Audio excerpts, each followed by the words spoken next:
Welcome back, everyone, to Songs and Spirits. I'm Luke, here with Lesley Pike. Hi, Luke James Shaffer. Hi. Hi, hello. Oh, it's such a nice day again, isn't it? It's so beautiful. It is a beautiful summer's day. It's brighter than yesterday. In London. Yeah, it really is. The sun's so hot. The comparison is incomparable. So Songs and Spirits, if you don't know, we talk about music. We talk about the effect it has had on parts or all of your life. We talk about cocktails. And the effect they have had on your body. They potentially have had on your life. So what we like to do is kind of get straight to the drink to start off. So today, Lesley is going to make us a drink. Listen, everyone, you're in for a real treat. I love treats. I am making one of my favorite cocktails of all time. Okay. If you've known me forever in my life, or if you've ever known me, you'll already know this. I almost swore there. I'm so excited about it. I freaking love a Tommy's Margarita. Freaking heck. I freaking love a Tommy's Margarita. All right. Well, what's a Tommy's Margarita? Well, I guess who the hell is Tommy? I don't know, but I love him. Why we got to bring Tommy into this? He sounds great. He's nice. I like him. Anyways, Tommy is obviously Tom Cruise. That's right? Oh, I don't know. Does that seem right? Yeah. I just made that up. Every Tom I think of is Tom or Tom Hanks. Tom Hanks. Yeah. He doesn't seem like a margarita guy. No. He seems like a pina colada kind of guy. Ooh, interesting. Doesn't he? We should see if he wants to come on and make a pina colada. I'll take a Tom Hanks pina colada. Anyways, so I'm making a Tommy's Margarita. Let's just agree that none of us know who Tommy is. If you happen to know, friendly listeners, who Tommy is, by all means, please do let us know. Please let us know who Tommy is. We would like to know. From Tommy's Margaritas. So it's just like the purest of the margaritas, and I love a margarita. All right. So here we are. All right, we're going to move over. We're going to go do now. Yeah, let's go to the kitchen. Let's do it. Off we go. I love that you say over to the counter. Over to the counter. Over to the kitchen. I'd say over to the kitchen. Staring at it. It's right there. I mean, it's about 6 steps to the left. Yeah, but I got to go around stuff, so it's more like 8 for me. That's true. Take your time, though. All right. Bye. Here comes the Tommy's Margarita.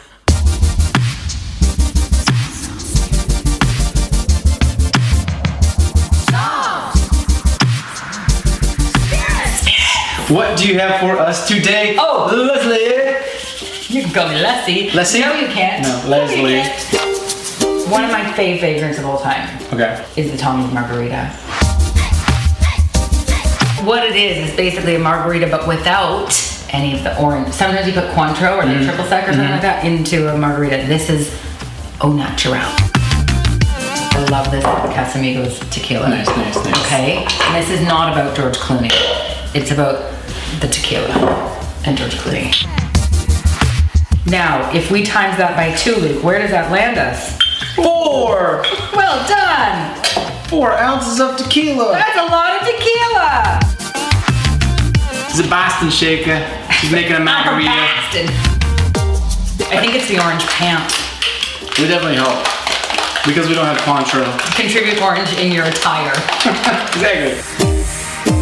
It looks good. Uh-oh, I did too much in one, and now it's gonna have to. You can have the smaller one. Boom! Dang! Oh, that is really good. That's so good. How's it so good? That's actually probably the best margarita I've ever had. Cheers. Cheers. Welcome back. Tommy's Margarita. It's a Tommy's Margarita kind of day. It is so good. That's my kind of day. It is so good. I mean, on a sunny day like today, can you guys hear that? Chink, chink, chink, chink, chink. I can. My line fell. Oh, we put, if you missed it, we put ampersand ice cubes for songs and spirits. Songs, ampersand, spirits. You can definitely grab the recipe for these on our Instagram if you want to check it out. And unlike the many cocktail videos I did before where I didn't measure anything, I actually measured this. So we're going to put the actual real measurements. And you said this was the best one you made. And listen, I don't want to talk about it. It's like baking. And you listen, I'm thinking about how when I was in university. So when I was in university, I studied classical piano in university. Yeah. Okay. And how'd that go? Well, it was great in some ways. And, you know, as a person who tends to just be a little less regimented perhaps than some classical musicians. Okay, I wouldn't say that, but I would say that it felt a bit how would I put this? My teacher once said to me, and my teacher was a world-renowned classical pianist, very, very famous. And really nice. He was lovely. Oh, okay. I just assume they're not. No, he was really nice. Okay. He was very patient with me because it turns out I was really very excited about music, but I would be like playing, you know, a Chopin piece or something, and I would get like maybe 96% of the notes right. And I think that's great. That's pretty good. That's like an A in most places. An A plus probably, yeah. I would think even. And I feel like there's got to be a little room there, no, for interpretation, but no. No. And he used to, right. he was like, he once said to me, he's like, Lesley, of all of my students, you have the absolute best touch on the piano. And it would be so nice if you could actually also play the right notes all of the time. And I was like, you're asking a lot, Jamie. That's a lot to ask a girl. That's a lot. I'm not perfect. I'm just a girl. I am who I am. I don't want to measure stuff. I want to make a Margarita. I'm just a piano. girl standing in front of a keyboard. What's in front of a lot of black and white keys. Baby grand. Asking for some slack. I want to be a little Did he pass you? I want to be a little interpretive in this. Do you know what I mean? Yeah. Did Chopin play them exactly the same every time? Potentially. Probably not, because did they have cameras then? No, they didn't, Luke. He wrote it down so he'd remember. He wrote it down exactly for that reason. But I find myself wondering, this pillow's very hot on my lap. It's okay. I find myself wondering, what if I had gone to see Chopin in concert? Would he have, and would anyone have known if he didn't get it exactly the same every time? Not if he wrote it. Because he wrote it. They don't know. That's true. It's a really good point. I never thought of that. Oh, I'm onto something here. All those guys, all the greats. The point is, sometimes you just need to leave a little bit of room to improvise. Having said that, this is the best Tommy's Margarita I've had, and I did measure it. So there also might be something to that. There might be something to that. But yeah, I agree. It's the best Tommy's Margarita I've ever had. Were you pretty annoyed there that I wouldn't even put it down? It's just like clink, clink, clink. I wasn't annoyed. I just didn't want I can't no one to be able to hear what you said. Give it back to me now. The ice breaking in the glass. Oh, I don't like it back. So I have a question for you around drinks. Yes. So G gave me this. Have you ever... I love G. Yeah, me too. Have you ever bombed an order, or even like making one or ordering one, bombed a cocktail order or drink or anything like that? Yeah. Yeah? Yeah. Tell me about it. Sometimes I feel like, oh, how bad can it be? You know, because you just think like, surely whatever, everything's going to be fine. Yeah. I think that about most things actually. Yeah, like I kind of just like, yeah, exactly, like Chopin. So, but I was a bartender in university and then past university for a couple of years, I think. I have no sense of time. I don't know how long it was. It was a while. 1 year, 10 years? Was it? Yeah, it's a decade. It's all the same. I'm going to ice a little. Just keep talking. Yeah, okay. And I do distinctly remember when I was relatively new, I was making a strawberry daiquiri for a lovely couple who were sat right at the bar. And this was quite no pressure. Yeah, exactly. Just to set the scene here, because this feels important. This was a very upscale fancy bar. Okay. So downstairs in this bar was like fine dining. Upstairs was a very classy bar. Like it wasn't like your speakeasy. It wasn't a London pub, if you know what I mean. Yeah. Like nobody's making a good daiquiri in a London.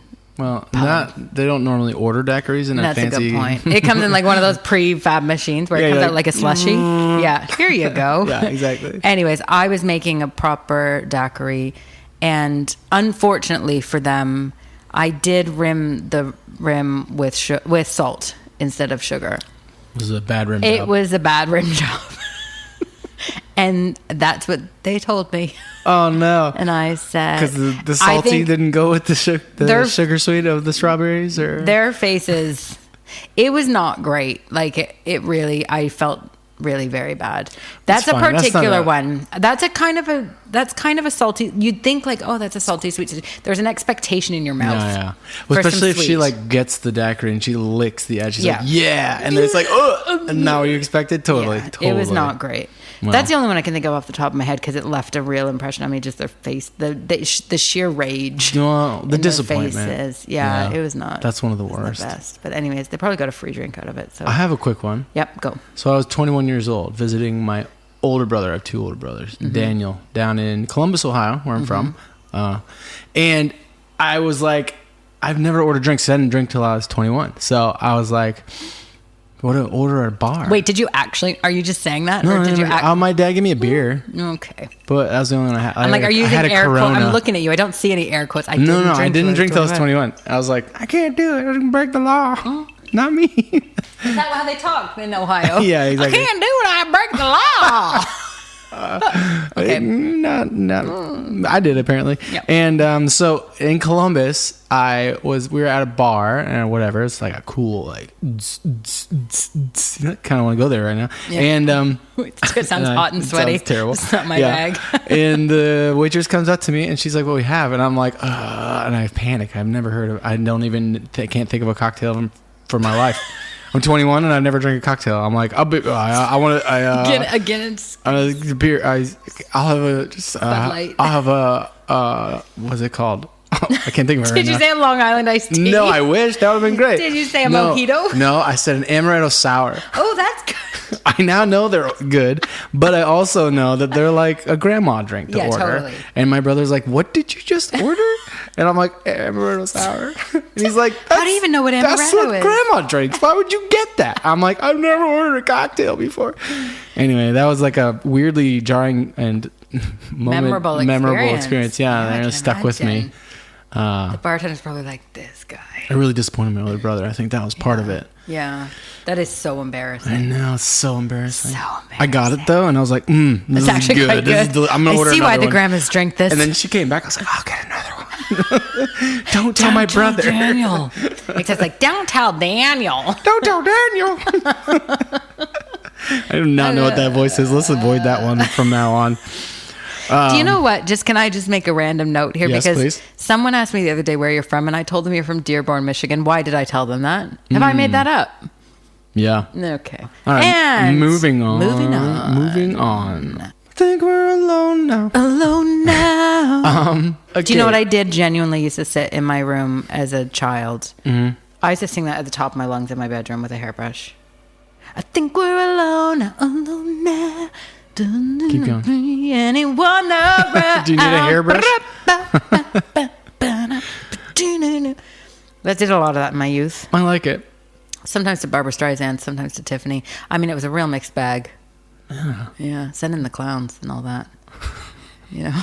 All right. Well, this actually is might taking a go into the turn. question I had. Is like, what's a song? I'm gonna take a drink. One of the first, if not the first, that remember hitting you hard. Oh, you know. Was it that one or was it No. something? Okay. I think so. I think when I was a kid, it was like, I do remember kind of the pop stars of the time, but I didn't gravitate towards that as much. This says probably a lot about me and my trajectory in life. So I do remember when I was little, my dad used to drive me around in his Honda Accord. Nice. Just the two of us, sometimes after church. So I don't know where the rest of my family was because there's a lot of people in my family. So who even knows where they all were? But that was like, my dad used to drive me around and blast music in the car. And that was really the only time that you could really like let loose. Yeah, the car music is that's the best. Yeah. I miss having a car solely for that. Yes. Yeah. Totally. Driving, listening to music, driving and thinking, having like, but there's research about this. I love sciencey research stuff. I remember. Yeah. I love a bit of data. I love a bit of data. Mm-hmm. Give me a Tim Ferriss podcast or some data. Anyways, there is scientifically or like in the data. Data. Agree to disagree. Data. Is it basil or is it basil? Definitely basil. Basil. Definitely basil. In the data. I had a teacher called Basil. So anyways, in the data, there is something about when you're doing an activity that your mind has to focus on a little bit, but can also, there is something that happens in your brain in those situations. I get this also when I'm swimming, like when I do laps. Yeah. It's like you're doing a thing, but also it's like your brain can relax or something in a different way that it doesn't otherwise. Listen, guys, I'm no scientist, okay? I'm not nailing this data. It's scientifically proven. But there is data out there. And you know what? I don't even know what I'm talking about. But the point is, my dad would drive me around in his Honda Accord. And I just remember listening to I remember listening specifically to Bad by Michael Jackson. Nice. Very loudly in the car and just thinking, we are so scandalous right now in this town. Just after church. Like the windows, we just left church and the windows are down. People can hear us. Oh, we're singing. And it was really, really great. It makes sense. So I have that. Yeah. I'm thinking what you're saying before was like, if you're doing something menial. Yes. And you're listening to something. There's a it's different almost side like of your brain it sticks a little better. Is that what you're saying? Like No. the audio? No, Luke, that's not at all Oh, what I thought that's what you were saying. No, I assumed that you could read my mind just then, well, and I completely changed the subject, which I was talking about in terms of like being creative and actually thinking of ideas and thinking about stuff, writing music, song ideas, blah, blah, blah. So exactly what I said. If you were driving... If you didn't say that. Exactly what you said. Exactly. The opposite of what I said. Exactly, but not at all. Yeah. But exactly. Yeah. So if you were driving and you didn't have music on, I find that's like really good thing. Totally. Like your mind, I feel like that's really good creative time. Yeah, I agree. And I think there's probably lots of kind of creatives who have had that experience or would think that. And that's why I was saying about swimming is the same, because it turns out I don't actually listen to music while I'm swimming. I haven't figured out how to do that yet. Does anybody know how I can do that? Waterproof headphones. I don't know why you have to be so logical about it. I don't think that's a thing. I mean, maybe it is. It probably is.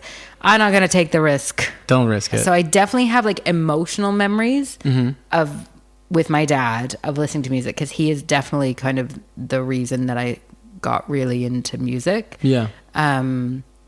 But that was a lot of his, like the music that he loved, as opposed to like what was happening at that time. Because in my, like at that time, it was like Tiffany, Debbie Gibson, Belinda Carlisle, like all these, those were the kind of the quote unquote pop stars. But I was listening to like Simon and Garfunkel and Carole King and Michael Jackson and whatever, because that was my dad was kind of into. Your dad's got great taste. He's got good taste. Yeah. I think that my first memory of being really moved on my own by music, separate from any kind of familial influence, was Sarah McLachlan. And that was when her Fumbling Towards Ecstasy record came out. I was in my angsty time. I was absolutely like madly in love with my high school boyfriend. And so it was all... Do you want to say his name? Or? No, I really don't. I don't want you to. So I have... Nathan. So I have a lot of memories of just her. And I think that was the first time that I heard music that... It was so emotional. Like it just... And I really gravitated to that. So it's a bit darker, a bit moodier. A bit like... But you're right. It's very emotional. All the feelingsy. And her lyrics were just completely different from... anything that I had heard at that time. And so that was she was a huge one for me. Nice. Great. I love Sarah. Yeah. She's great. Me too. Cheers. I don't know what's going to happen. Did you just cheers yourself? Do you not cheers yourself? No. I cheers myself. I high five myself. It's like, you got to take care of yourself. Yeah. I like the high five yourself. Did you do it in the mirror? Like, well done. No. Well done, bro. Oh, you actually physically do it. Yeah. Okay. Hand up, and then other hand slaps the hand. It's a high five. I mean, it's so handy that you have two hands. I know, it's really lucky. I like to use the word handy twice in that sentence. It's handsy. That's why they call it handy, because it's your hand. It's very good. Okay. Well, I have a question for you, Lesley, and it's about music. It's about life. And it might change the mood. Okay. Okay. Have you ever thought about quitting music? Yeah. Yeah? Yeah. Why? Because it's hard. It is hard. Yeah. I have found, there was a moment, I think our friends the Dunwells will probably come on this show and we might end up talking about this at some point. I've had various moments, on the whole, I would actually say no. Like realistically, have I sat down and thought about that as in what would that look like? No. All of the time. So you haven't seriously. I've never seriously. I do think about, sometimes I'm like, I kind of want to be a therapist. Or like, I'll have things where I feel like, I think I would really enjoy that and probably be good at that. I feel like but then most of the things that I think I would really enjoy and potentially be able to be good at are still somehow linked in with music. Right. So I think therapy is very much, we investigate our own feelings in music, don't we? Like that's what I love about music is how it helps make sense. It's how you make sense of the world, kind of how you work through your feelings. I mean, the only reason, and I'm sure this is the same for everybody, is just when you look at the kind of ongoing, there's a financial part of it. I would say I don't know if people talk about this a lot, but there's just so many unknowns and there's so much kind of, there's such a lack of stability. There is, yeah. And it does seem to be a business where it's not necessarily like most other businesses. I feel like if you just work pretty hard, you'll get somewhere. Yeah, it's definitely not. And there's an equation that works there. It's like you'll get paid for what you do if you put in the hours. That is not the case in music. It's such a gamble. You can put plenty of work in without actually making a dime. Yes. Yeah. There are lots of times when I have thought about not doing it, but the reasons for not doing it have never been because of anything to do with music. And I do think that you and I have talked about this before. People have different perspectives on, I think, what they're doing it for. I don't have the thing, and I think you're the same as me with this, where I don't feel like I need to be in front of an audience. I don't feel like I just really enjoy communicating through songs. Yeah. I feel like that's my best way of connecting with people or something. But I've never had that thing where it's just like, I need to be center stage. I need to be I think I do know a lot of people who have that. Oh, totally. Performers. And I love performing. Like performing is how I got into this in the first place. Chopin. And I Chopin. Well, but even before that, like when I was in grade 9, even in grade 8, I did like a musical. I think you were saying too that you did musical stuff. West Side Story, baby. Oh yeah. So I did a musical called Clowns when I was in grade 7 or 8. Oh gosh, that sounds spooky. It was so gross. So gross. Okay. No, it was actually really fun. Okay. Doesn't sound And then fun. in 9th grade, I was the female lead girl in Joseph and the Amazing Technicolor Dreamcoat. Nice. That was actually a defining moment for me in just being like, oh, this connects with people. Like that was a thing where I realized that I had a voice that I could use to do something, but also just that it's like, oh. And I'm not a huge fan of musicals on the whole. Like I'm kind of hit and miss with musicals. I don't hate them, but there's certain That's because they hit or miss. Exactly. Well, yeah. But there was something about that, it being so in the moment, it being so vulnerable. It's really vulnerable to do live music. Like it really is. And generally I love that. But what I also loved and what I realized over time is that I love the interaction and the connection of it. It's not so much the like, I'm on a stage that I love. It's the connecting with an audience. It's also like the people you're on stage with in some ways. Yeah. There's like a community up there. Yeah, it's like there's a camaraderie and also just like, I just find it interesting. I find like it always would come down to either, because I feel like there's a cost. I remember there was a guy that I knew in Toronto who said to me once, he was a freelancer, but of like graphic arts or something like that at the time. Okay. And I remember him saying to me, like, he had been freelance for a couple of years and he had just gotten hired, like, on a salaried kind of like what at the time would have been perceived like, oh, I'm no working for the man, whatever. Yeah. And he was like, it's that whole thing of like, he was like, this is the first night where I will now sleep like a baby because I know that like I'm getting paid. Yeah.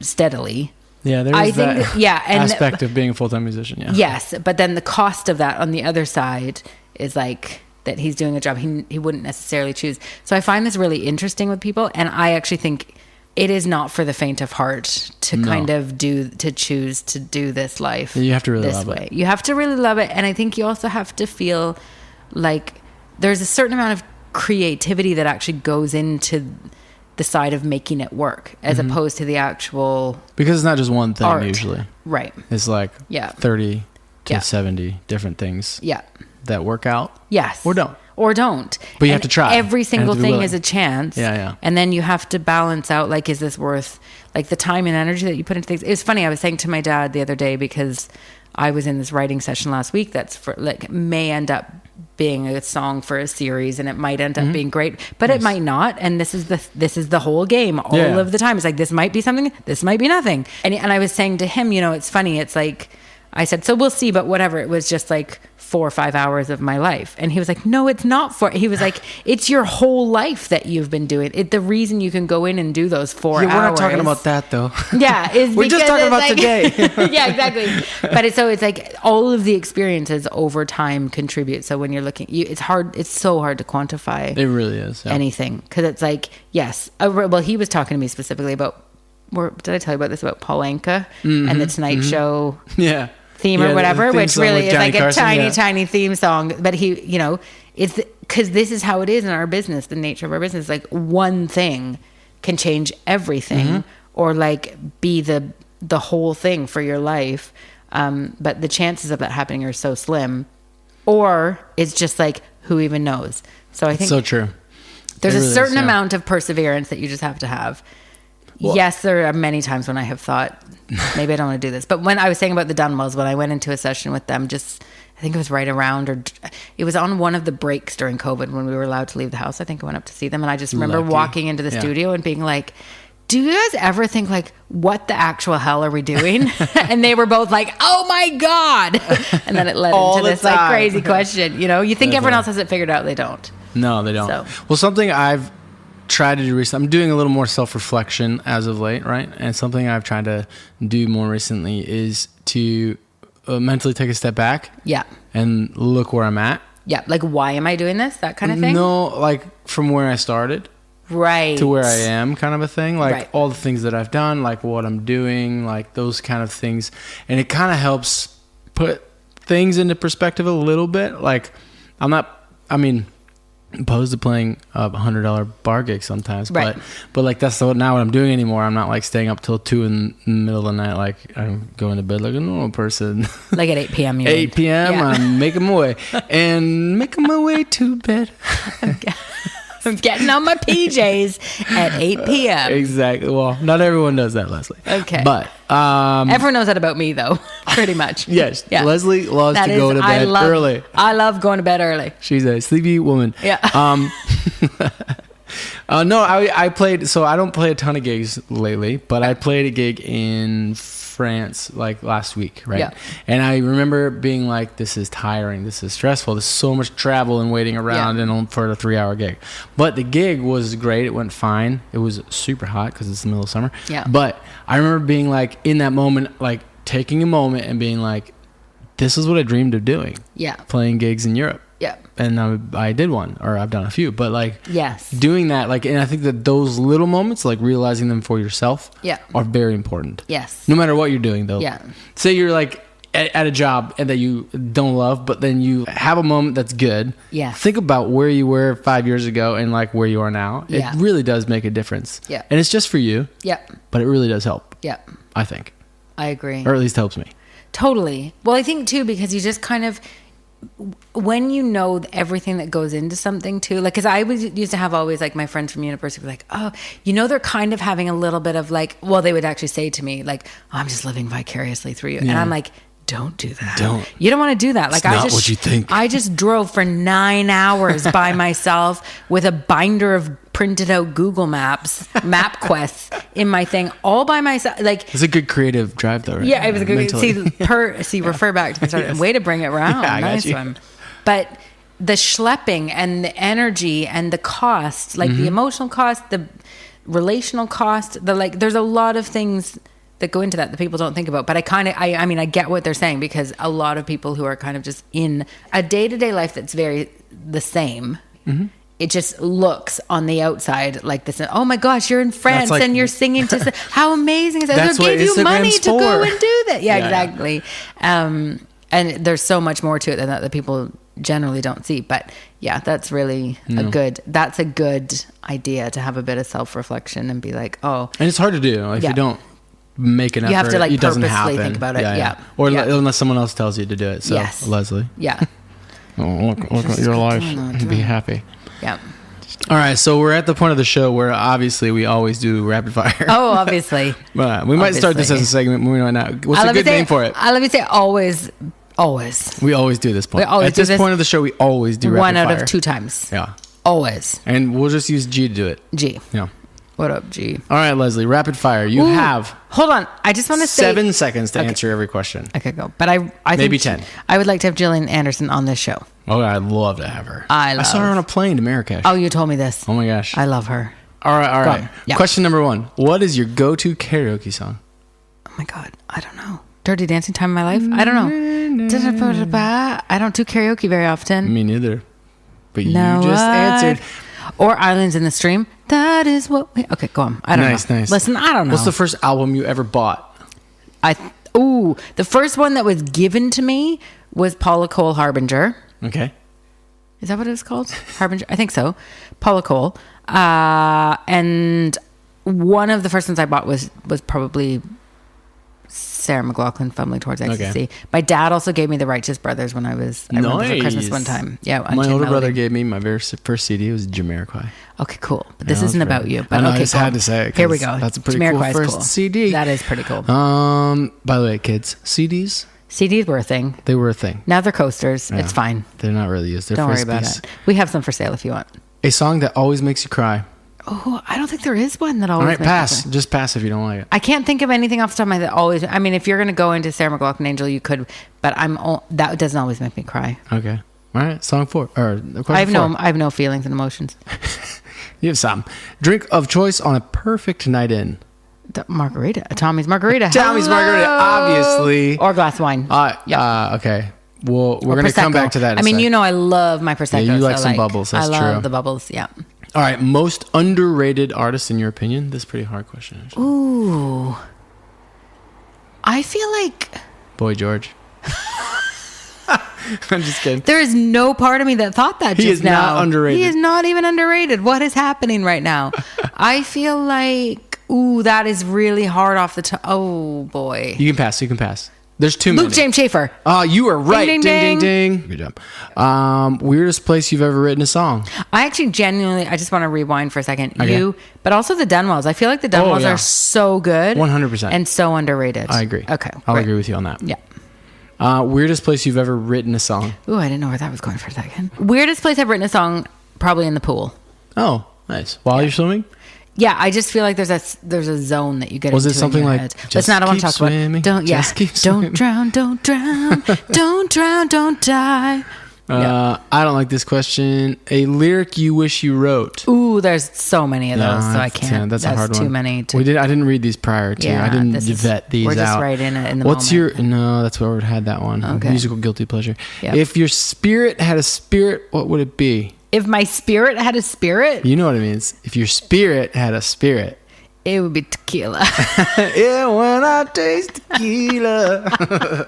I don't know. If my spirit had a spirit, it'd be a feather. No, what? What? I don't know. If your spirit had a spirit. If my spirit had a spirit. Had a spirit. Oh, so you actually do mean an alcoholic thing. I would assume. I was saying tequila. I mean, this is a very confusing question. We should clarify this for future. Yeah, we should have actually planned this out a little bit. If my spirit had a spirit, it would be, we'll just go with tequila. I like it. Tequila. Actually, the only time I drink tequila is in a margarita. So that's same. That's the only time it needs to be drank. Good. Glad we agree. All right. Speaking of tequila. Yes.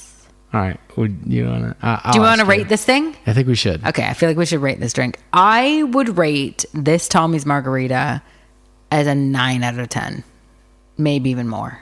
Yeah, actually, I feel like I need to leave room just because you're supposed to leave room, but what am I leaving room for? Yeah, I don't know. But you have a lot to compare it to other than the other cocktails we've had. Yeah, I mean, it's only our second show. That's but true. in my life, I mean, this is still... So we should probably rate it based on the cocktails we've had. So far on the show? Oh, but then it's like me against you. That's fine. No, but let's definitely give it a 9, though. I would give it a 9. I would give it a 9, too, because I would give it a 9.5 It's margarita-y, but it's got the agave, which is really making it like... so good. Almost buttery. Yeah, it's buttery. So good. Yeah, it's so good. I love it. Yay. I'm very happy with this cocktail. Thanks, George Clooney, also. Yeah. For the tequila. Thanks, Casa Amigos. Thanks, Cindy Crawford. If you guys Randy need Gerber. any podcasts to be a sponsor of, we are available. We are available. Cheers. Cheers. Folks, you can find us on the Instagram, as always, at Songs and Spirits Pod. There's lots of fun stuff there. Okay, there's not like lots. There's some fun stuff there. And you can join us there, and we would love it. Yes, we would. And you might, too. Yes, definitely find us on Instagram, and you'll get the cocktail recipes as well as some behind-the-scenes shots. Oh, yeah. Oh, yeah. Bye. Bye.